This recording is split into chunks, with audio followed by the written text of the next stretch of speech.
Good morning students, मैं S Husaini BSc second year की physics class में आपका स्वागत करता हूं। और आज की क्लास में हम स्टार्ट करने जा रहे हैं उभयनिष्ठ संग्राहक प्रवर्धक यानी कॉमन कलेक्टर एम्पलीफायर के बारे में। ठीक है, इस एम्पलीफायर में, इस प्रवर्धक में क्या होता है, देखो पहले मैं इसकी कुछ बातें बता देता हूँ। फर्स्ट बात क्या है कि इस प्रवर्धक को यानी इस एम्पलीफायर को, इस प्रवर्धक को, ठीक है, एक दूसरे नाम से और जानते हैं हम, क्या? उत्सर्जक अनुगामी। ठीक है, इस प्रवर्धक को किस नाम से जाने जाते हैं हम? उत्सर्जक अनुगामी यानी एमीटर फॉलोअर के नाम से भी जानते हैं। किसके नाम से? Emitter follower. उत्सर्जक अनुगामी एमीटर फॉलोअर भी कहा जाता है। ठीक है, क्यों कहा जाता है? देखो इसमें एक तो जो आउटपुट होता है ना, निर्गत जो होता है ना, वो उत्सर्जक से लेते हैं हम इसमें। ठीक है तो ये क्या? उभयनिष्ठ संग्राहक यानी कॉमन कलेक्टर, लेकिन फिर भी हम आउटपुट जो लेंगे ना वो हम लेते हैं ई टर्मिनल से। ठीक है, कैसे लेते हैं वो भी देखते हैं हम। और इसमें जो निर्गत वोल्टता होती है ना, वो निवेशी वोल्टता के इक्वल सी ही होती है इसमें। ठीक है, क्यों कहा जाता है? इसका रीज़न ये भी है क्योंकि इसमें जो निर्गत वोल्टता है, क्योंकि इसमें निर्गत वोल्टता, ठीक है, निर्गत वोल्टता क्या? निर्गत वोल्टता क्या होती है? V0। ठीक है, निविष्ट वोल्टता की अनुगामी होती है। निविष्ट वोल्टता की क्या होती है? अनुगामी होती है। इसलिए भी हम इसे क्या कहते हैं? उत्सर्जक अनुगामी कहते हैं। यानी V0 जो है ना, वो लगभग VI के क्या होती है? इक्वल ही होती है। ठीक है, V0 का जो मान होता है ना, वो VI के क्या होता है? इक्वल होता है। इसलिए हम इसे क्या बोल सकते हैं? उत्सर्जक अनुगामी बोल सकते हैं। तो देखो इसमें क्या करना होता है, जैसे आपने कहा कॉमन कलेक्टर का हम बनाए, उभयनिष्ठ संग्राहक का ट्रांजिस्टर बनाए, नहीं, हम यहाँ बनाते हैं कौन सा? उभयनिष्ठ उत्सर्जक का ही। देखना ध्यान से, इसको समझना है आपको, है ना। देखो ये उभयनिष्ठ उत्सर्जक का है, एनपीएन ट्रांजिस्टर है, क्योंकि करंट कहाँ आ रही है? बाहर की साइड आ रही है। ये हमारे पास ई टर्मिनल है, ये हमारे पास बी है, और ये हमारे पास क्या है? सी है। ठीक है, इस तरीके से बना लेते हैं। अब देखो इसमें करना क्या होता है, ध्यान देना है आपको यहाँ पर। ये है तो क्या? उभयनिष्ठ उत्सर्जक है अभी तक। ठीक है, लेकिन हम इसमें क्या करेंगे? उभयनिष्ठ करना क्या है? हमें संग्राहक करना है। तो देखो उभयनिष्ठ संग्राहक करने के लिए पहली बात, हम यहाँ पर जो निर्गम लेंगे ना, वो ई से लेते हैं। ये ई दिखाई दे रहा है, यहाँ पर एक क्या लगाते हैं? लोड लगाते हैं, क्या? RL। ठीक है, और इसको क्या कर दिया हमने? ग्राउंड। ठीक है, जो निर्गत लेंगे ना, हम निर्गत लेंगे वो एक तो इससे लेंगे, और ये जो हमारे पास ई है ना, इससे लेंगे। यहाँ मिलेगी हमें क्या?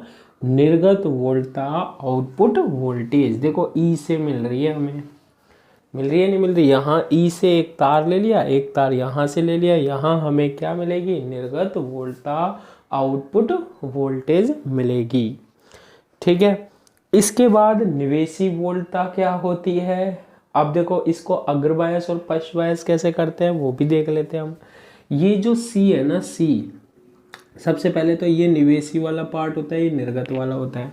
अब ये देखो इसको अग्रबायस करना है, तो बी को अग्रबायस करने के लिए, फॉरवर्ड बायस करने के लिए एन पी एन है, तो पी को किससे जोड़ना पड़ेगा? आप जानते हो, पॉजिटिव से जोड़ना पड़ेगा।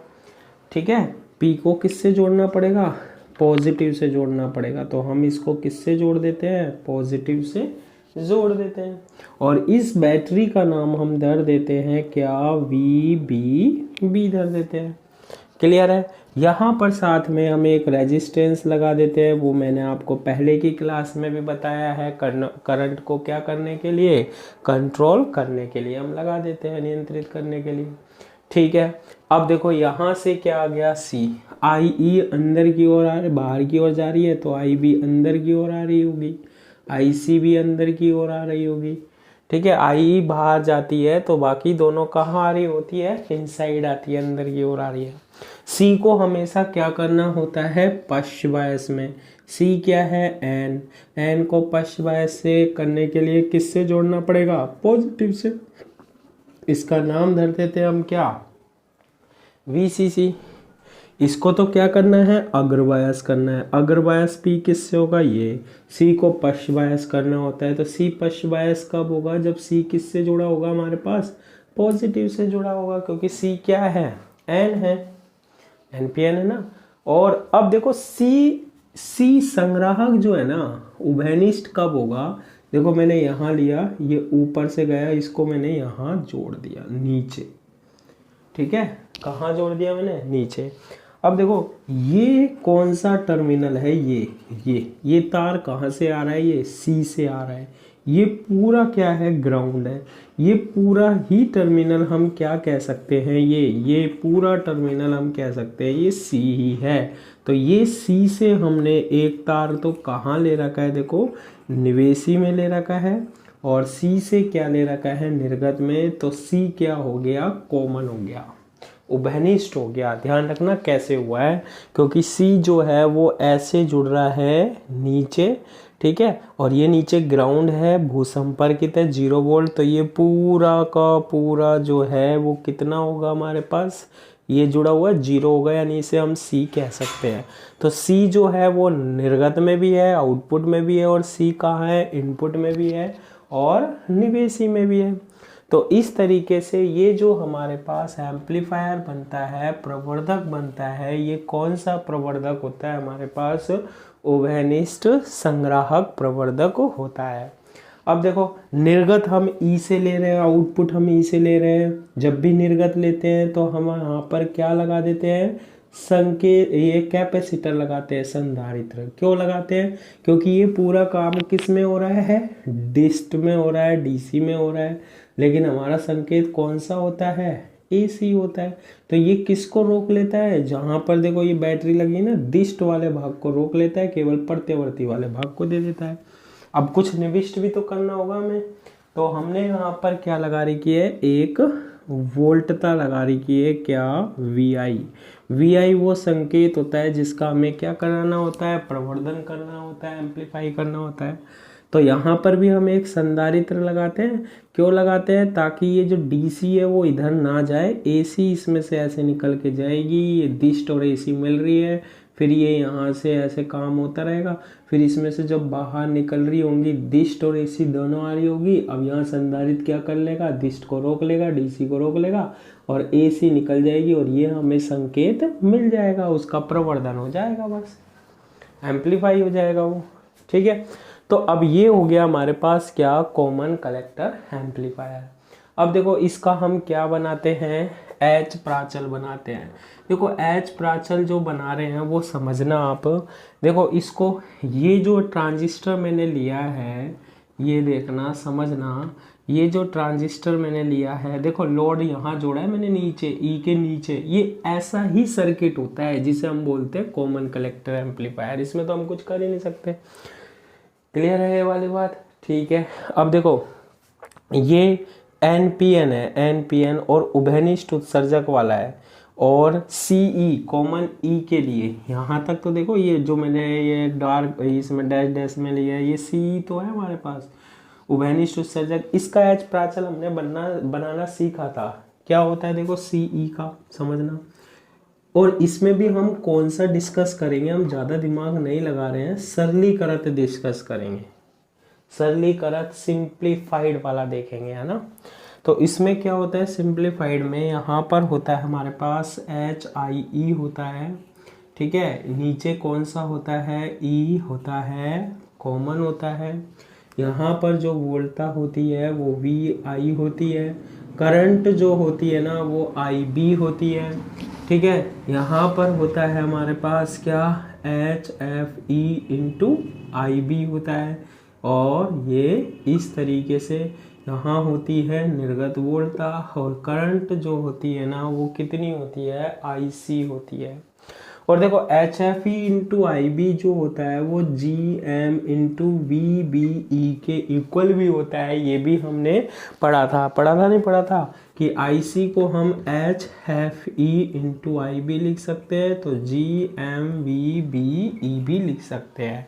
दोनों क्या होता है, इक्वल होता है, किसमें, कॉमन एमीटर में, उभयनिष्ठ उत्सर्जक में। ठीक है, तो इतना कर लेते हैं, तो हम बनाते हैं। देखो अब देखो ये इसको तो हम रिप्लेस कर देते हैं इससे, ये ट्रांजिस्टर को करते हैं। देखो सबसे पहले हमारे पास ये ऊपर कौन सा टर्मिनल होता है, ये वाला, ये होता है B, ये होता है C, और नीचे E। तो B के इधर हमारे पास क्या जुड़ा हुआ है, HIE जुड़ा हुआ है। ठीक है, ये होता है हमारे पास क्या, E, तो ये हो गया E हो गया। ठीक है, E से यहाँ ऊपर क्या जुड़ा है, देखो HFE into IB into GM into VB। तो देखो इसको मैं ऐसे बना सकता हूँ, ये मान लेता हूँ मैं क्या, E, तो ये देखो B वाला E से जुड़ा है या नहीं जुड़ा, जुड़ा हुआ है, और E से कौन सा जुड़ा हुआ है, ये C भी जुड़ा हुआ है। तो देखो ऊपर से मैंने यहाँ पर एक ऐसा बना दिया स्रोत, ये तो E टर्मिनल है ही, और HFE इंटू IB या GM इंटू VB का क्या है, स्रोत है। कौन सा है, HFE इंटू IB, या हम लिख सकते हैं GM इंटू VB, दोनों इक्वल होते हैं, ये स्रोत लगा हुआ है। क्लियर है, ठीक है भाई। उसके बाद हमारे पास यहाँ पर होता है, ये होता है कौन सा टर्मिनल, C टर्मिनल। ठीक है, इतना करने के बाद आप समझना कि ये तो मैंने ट्रांजिस्टर को कर दिया। अब देखो ये हो गया B टर्मिनल, ये हो गया B वाला हो गया। ठीक है, ये हो गया E, ये हो गया E, ये हो गया C, तो ये भी हो गया हमारे पास कितना, C हो गया। ठीक है, अब इसके बाद क्या होगा, E के नीचे क्या जुड़ा हुआ है, RL, इसको तो इससे रिप्लेस कर दिया। अभी इसमें आगे क्या करना है, E के नीचे RL कनेक्ट करना है, तो E के नीचे RL कनेक्ट कर दो। E के नीचे क्या कर दिया हमने, RL कनेक्ट कर दिया। RL के नीचे क्या है, ग्राउंड है, ये हमारे पास क्या बनेगा, ग्राउंड बनेगा, भूसंपर्कित हो गया 0 वोल्ट। ठीक है, फिर देखो C जो है ना वो ऐसे, ये डिस्ट लगाने की तो जरूरत होती नहीं है एच में, C जो है ना वो ऐसे कनेक्ट हो रहा है, किससे, नीचे वाले से, RL से, है ना। और RL जो है वो निवेशी में भी है और निर्गत में भी है। तो RL से एक तार हमने यहाँ ले लिया, RL से एक तार हमने यहाँ ले लिया, और C जो है वो देखो ऐसे कनेक्ट हो रहा है नीचे, तो ये C जो है वो ऐसे कनेक्ट हो जाएगा हमारे पास, कहाँ, नीचे। बना या नहीं बना, बिल्कुल बन गया। C पर कौन सी करंट आती है, IC, तो ये IC करंट दिखा दिया। यहाँ से कौन सी आती है, IB आती है, और E पर कौन सी करंट मिलेगी हमारे पास, IE मिलेगी। क्लियर है इतना, बिल्कुल क्लियर है। अब क्या रह गया हमारे पास, देखो सब कुछ हो गया। अब देखो यहाँ पर जो वोल्टता देखनी है, देखो RL वाला जो है ना, ये RL के नीचे जो है यहाँ, और एक B से टर्मिनल है यहाँ, इन दोनों के बीच में VI, यानी कि इसके और इसके बीच में है इनपुट वोल्टेज, निवेशी वोल्टता। ठीक है, ये E और B के बीच में नहीं है, देखो E और B अभी तक हमने लगाया था B और E के बीच में, इतने से मैं लगाया था, अब उसमें नहीं है, B में, और कहाँ पर है, ये देखो RL से नीचे वाले तार में। ठीक है, तो इसको ऐसे कनेक्ट कर देंगे। अब साथ में देखो निर्गत किससे लेते हैं हम, E से एक तार ले रखा है, तो ये E से मैंने एक, ये ऐसे करने का मतलब है ऊपर से तार है, इसके क्या नहीं कर रहा है, टच नहीं कर रहा है, तो ये यहाँ ले लिया मैंने, और ये वाला और ये वाला, यहाँ पर हमारे पास क्या ले रहे हैं हम, प्लस माइनस निर्गत वोल्टता ले रहे हैं, आउटपुट वोल्टेज ले रहे हैं। तो ये जो होगा हमारे पास वो कॉमन कलेक्टर का यानी उभयनिष्ठ संग्राहक का क्या कहलाएगा, H प्राचल परिपथ कहलाएगा, ठीक है। अब इसके लिए हम क्या बनाते हैं, वो ही कंडीशन बनाते हैं जो हमने पहले औरों के लिए बनाई थी। देखो फटाफट देखना है ना, देखो क्या बनाई थी। अच्छा IC कितनी होती है, यहाँ लिख देता हूँ। IC इज इक्वल टू, देखो IC करंट ये है HFE into IB is equal to GM into VB। ई के क्या होती है, इक्वल होती है। ये बात आपको पता होनी चाहिए, ठीक है। यहाँ से IB आ रही है, यहाँ से IC आ रही है, और E टर्मिनल पर कौन सी करंट होती है, IE होती है। सबसे पहले हम निकालते हैं क्या, धारा लाभ, यानी कि क्या, करंट गेन। करंट गेन जो होता है उसको हम रिप्लेस करते हैं AI, और अब लगाएंगे क्या, C, यानी कि कॉमन कलेक्टर। ये क्या होगी, आउटपुट करंट, निर्गत की धारा। निर्गत की धारा कौन सी है, अब IC नहीं है, देखो निर्गत कहाँ से ले रहे हैं हम, यहाँ से। आउटपुट कहाँ से ले रहे हैं, यहाँ से, तो IE होगी। अब कौन सी होगी, IE।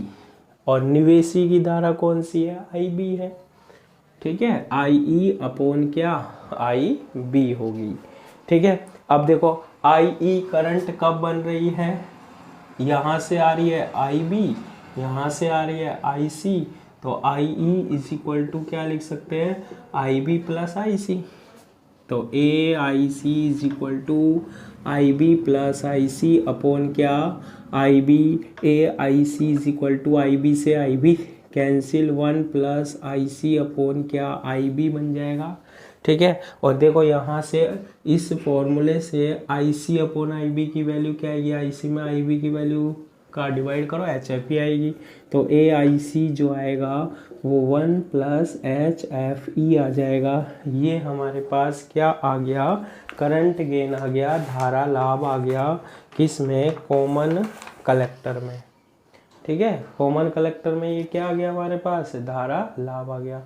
सेकंड हम निकालते हैं इसमें क्या, वोल्टता लाभ, यानी कि क्या, वोल्टेज गेन, ठीक है। वोल्टता लाभ यानी कि क्या, वोल्टेज गेन निकालते हैं। वोल्टता लाभ जो होता है ना, वो क्या होता है, ABC से, C नीचे क्यों लगाते हैं, कॉमन कलेक्टर। निवेश, निर्गत की वोल्टता, output voltage upon input voltage, यानी कि VI। निर्गत वोल्टता अपॉन निवेशी वोल्टता। निर्गत वोल्टता कितनी है, V0। निवेश कितना कर रहे हैं, VI। बहुत बार पढ़ लिया हमने इसलिए। अब देखो निर्गत वोल्टता V0 की वैल्यू फाइंड आउट करते हैं हम। V0 क्या होता है, देखो IE करंट ये आ रही है, नहीं आ रही, आ रही है। इस RL के सिरों पर जो वोल्टता होगी ना, वो ही निर्गत वोल्टता होगी। देखो दो तार यहीं से निकल के जा रहे हैं। ओम्स लॉ क्या कहता है, V इज इक्वल टू क्या है, IR। ऊपर से नीचे की ओर आ रही है करंट, बिल्कुल आ रही है, तो क्या होगी बताओ, V is equal to I into RL। कितनी करंट है इसमें, RL में IE, तो I को RL से गुना करो, V आता है। ओम्स लॉ क्या कहता है, V इज इक्वल टू क्या, IR। IE क्या है, यहाँ से IB आ रही है, यहाँ से IC आ रही है। V0 is equal to IB plus IC into क्या होता है, RL होता है। इसको हम ऐसे भी लिख सकते हैं, ठीक है। फिर इसके बाद V0 is equal to IB plus IC की वैल्यू, देखो IC की वैल्यू लिख सकते हैं HFE into IB, HFE into IB into क्या हो गया, ये RL हो गया, ठीक है। इसमें से हम IB को क्या ले सकते हैं, कॉमन ले सकते हैं। IB कॉमन आ जाएगा, 1 प्लस HFE इंटू क्या, RL। तो ये किसकी वैल्यू आ गई हमारे पास, V0 की वैल्यू आ गई, निर्गत वोल्टता की। अब देखो हम यहाँ पर निवेश यानी कि इनपुट में देखते हैं, इनपुट में देखते हैं, निवेशी में देखते हैं, ठीक है। अब इस सर्किट में हम लगा देते हैं क्या, KVL। क्या लगाना है इसमें, KVL लगाना है। लगाओ, देखो KVL क्या होता है, किरचॉफ का द्वितीय नियम। कोई एक पॉइंट लेते हैं, उससे हम चलेंगे, पूरे सर्किट में घूम कर आएंगे और इसी पॉइंट पर आएंगे। यहाँ से चल रहे हैं, यहाँ से जब चल रहे हैं तो पहले नेगेटिव चिन्ह है, नेगेटिव चिन्ह होता है तो नेगेटिव लेते हैं वोल्टा VI। फिर देखो इसमें करंट आ रही है IB। अब प्रतिरोध में, अब हम देखो यहाँ से ऐसे घूम के आएंगे ऐसे, अब चिन्ह तो पहले ही है। अब यहाँ से गए अगर हम करंट की दिशा में चल रहे हैं, करंट ऐसे बह के जा रही है ना, ऐसे जा रही है, ऐसे जा रही है, हम ऐसे चल के जा रहे हैं, करंट की दिशा में चल रहे हैं ना, तो प्रतिरोध के लिए वोल्टता क्या होगी, धनात्मक। तो क्या होगी बताओ, plus positive V is equal to I R, यानी एच आई इंटू क्या, आई बी। फिर इधर से घूम के हम आए, धारा की दिशा, धारा भी ऐसे बह रही है, हम भी ऐसे इसकी दिशा में आ रहे हैं, प्लस क्या आएगा आई ई, और ये क्या है आर एल, और यहाँ घूम कर आए इज इक्वल टू क्या, 0। वी आई को इक्वल से पहले लेके गए तो क्या बनेगा, देखो V I is equal to H I E into I B plus I E की वैल्यू क्या है, इसमें केवीएल लगाया, आता है केवीएल लगाने आपको, आप सारी क्लासें देख चुके हो आप, है ना। आई इज इक्वल टू होता है आई बी प्लस क्या, आई सी इंटू क्या, आर एल। ठीक है, अब इसको हम और सोल्व कर लेते हैं। देखो कैसे करते हैं हम solve, H I into I B plus I C बन रहा है। ठीक है, तो देखो V I is equal to H I E into I B. अब देखो ये जो आपके पास बाद वाला पद दिख रहा है ना आपके पास है, इसमें से ये आर एल को मैं पहले लिख लेता हूँ, लिख लिया सर। इन दोनों में से आई बी कॉमन ले लेता हूँ, आई बी कॉमन ले लूँगा तो 1 plus I C upon I B बचेगा या नहीं बचेगा, आई बी कॉमन ले लिया, यहाँ बचा 1 और आई सी में क्या हो गया, डिवाइड हो गया। फिर इसको और सोल्व करते हैं, V I is equal to H I E, है ना, इंटू क्या I B plus R L into I B और 1 plus I C upon I B. देखो I C area I B का डिवाइड करो, क्या आएगा, एच एफ ई आएगा, तो 1 प्लस क्या आ जाएगा, एच एफ ई आ जाएगा। कितना आ जाएगा, देखो बहुत इजी हो गया ना। अब दोनों में से क्या कॉमन आ रहा है, आई बी आ रहा है, तो आई बी को हम क्या ले लेते हैं, दोनों में से कॉमन ले लेते हैं, तो क्या आ जाएगा, H I E plus R L into 1 plus H F E. तो ये हमारे पास क्या आ गया, ये हमारे पास क्या आ गया, वी आई यानी कि निवेशी वोल्टता आ गई। तो वोल्टता लाभ क्या होगा भैया, वोल्टता लाभ होता है, वोल्टेज गेन निकलेगा A V C is equal to, निर्गत वोल्टता ये है क्या, I B plus I B into 1 plus H F E into R L upon I B into H I E plus R L 1 plus क्या H F E होगा। I B से क्या cancel हो गया, आई बी कैंसिल हो गया, तो कितना आएगा, 1 plus H F E into क्या R L upon H I E plus R L into 1 plus H F E. तो ये जो हमारे पास निकल के आया है ना, ये क्या आ गया हमारे पास, वोल्टता लाभ आ गया। ठीक है, क्या आ गया हमारे पास, वोल्टता लाभ आ गया। अब देखो इसमें मैं एक चीज़ और कर सकता हूँ, क्या कि यहाँ से हम ये ऐसा कर सकते हैं, A V C is equal to ऊपर क्या है 1 plus H F E into क्या आर एल। ठीक है, और नीचे देखो क्या है, इसमें से मैं कॉमन ले लेता हूँ, are L into 1 plus H F E common ले लिया, तो ये पहले पद में नहीं है तो इसमें क्या लग जाएगा, divide H I upon 1 plus H F E into R L का डिवाइड, और दूसरे में क्या बन जाएगा 1। ऐसा करने पर नीचे से क्या कॉमन लिया है दोनों पदों में से, are L into 1 plus H F E, तो इसमें नहीं है, इसमें डिवाइड लग गया, इसमें 1, इससे ये कैंसिल हो गया। तो A V C is equal to हो गया 1 upon H I E 1 plus H F E into क्या आर एल प्लस 1। अगर इसकी वैल्यू जो है वो लगभग 1 के बराबर हो, 1 से बहुत कम हो इसकी वैल्यू, इसकी वैल्यू 1 से क्या हो, बहुत कम हो इस पद की, तो इसको नगण्य मानकर क्या कर देंगे, नेगलेक्ट करके छोड़ देंगे। तो इस स्थिति में जो वोल्टता लाभ आएगा वो कितना आएगा, 1 आएगा। कब, जब इसको हम क्या कर लेते हैं, नेगलेक्ट मान लेते हैं, नगण्य मान लेते हैं ये वाले पद को। ठीक है, तो अगर A V C is equal to 1 आया तो ए वी सी क्या है, ए वी सी क्या है, वी जीरो अपॉन वी आई, यानी कि तो 1 किसके इक्वल होगा, वी नोट अपॉन वी आई के। तो हम लिख सकते हैं कि वी नोट किसके इक्वल आएगा, वी आई के आएगा। वी नॉट किसके इक्वल आ जाएगा, वी आई के इक्वल आ जाएगा। और मैंने यही कहा था कि इसमें निर्गत वोल्टता जो होती है ना वो निवेशी वोल्टता के क्या होती है, इक्वल होती है। ठीक है, तो इसे हम बोलते हैं क्या, कॉमन कलेक्टर कॉन्फ़िगरेशन वाला एम्पलीफायर। बना लोगे, ठीक है। देखो इसके बाद हम नेक्स्ट निकालते हैं। नेक्स्ट क्या बनाते हैं हम, नेक्स्ट बनाते हैं, देखो नेक्स्ट मैं निकालता हूँ इसमें, ये इसलिए नहीं मिटा रहा क्योंकि ये चीज़ें अभी थोड़ी सी काम में आ सकती हैं। इसके बाद नेक्स्ट निकालता हूँ मैं निवेशी प्रतिरोध यानी कि क्या, इनपुट रेजिस्टेंस निकालता हूँ।